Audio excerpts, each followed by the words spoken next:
How to fix ByBit app not opening on Android. First of all, if you have not subscribed this channel, then do it quickly. First of all, you have to click on your ByBit app and hold for 3 seconds.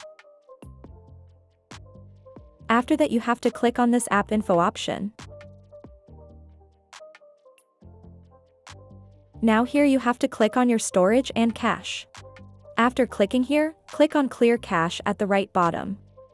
Now here you have to click on Clear Storage at the right bottom.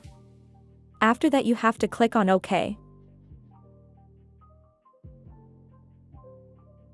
After doing all this, click on Permissions and give it all the necessary permissions.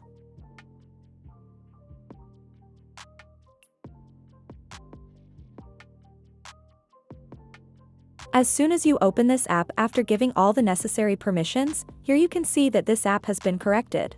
In this way you can fix the ByBit app not opening problem on Android. Thanks for watching this video.